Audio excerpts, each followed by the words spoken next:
Magandang araw! This is Mommy Yen, ang feeling vlogger ng Bulacan.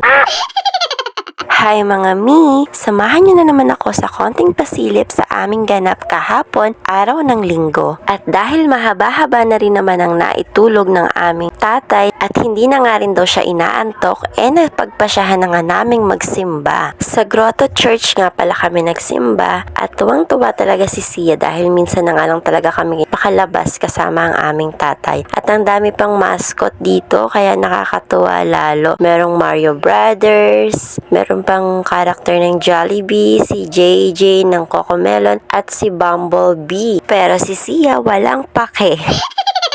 Hindi ko alam kung natatakot ba siya sa mga yon o talagang deadma lang sa kanya. Na-late na nga kami ng dating dyan at hindi na namin naumpisahan yung misa. Aroy Diyos mio, minsan na nga lang makapagsimba na-late pa nga.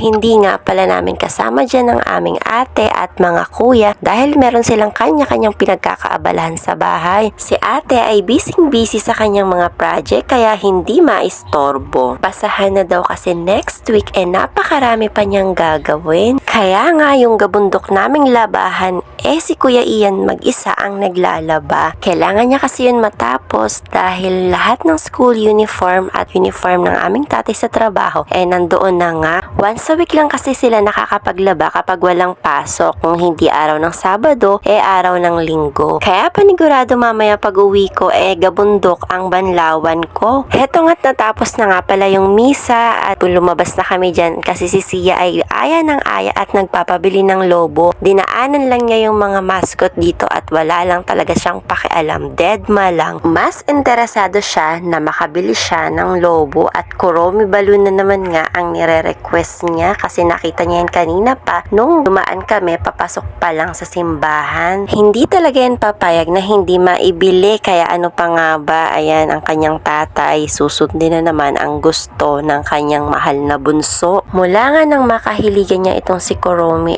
halos lahat na lang ng kanyang gamit puro Kuromi na nga. Ayan ngang suot-suot niya ay Kuromi dress yan na may kasamang medyas at headband. Isang set yan mga mi. Napakaganda nga niyan. Sinuot niya nung kanyang birthday at ngayon nga yung pangalawang beses niyang ginamit yan mga mi. Sulit talaga yung pagbili ko niyan dahil sa halagang 300 plus lang ganyan na nga kaganda yung matatanggap ninyo. Hindi niya nga lang suot yung headband dyan dahil hindi namin mahanap. Diyos mio, hindi ko alam kung saan na naman niya inilagay. At syempre, bago kami umuwi, bibili muna kami ng mga pasalubong para sa aming mga naiwan sa bahay. Ayan nga't ang dami talagang mabibili dito mga mi. Iba-iba, merong mga laruan, ang daming pagkain, mga anik-anik na pwede niyong ipang pasalubong kapag naligaw kayo dito sa Grotto Church. So, ayun lang for today's video. Salamat nga pala sa inyong panonood. See you on my next vlog. Babush!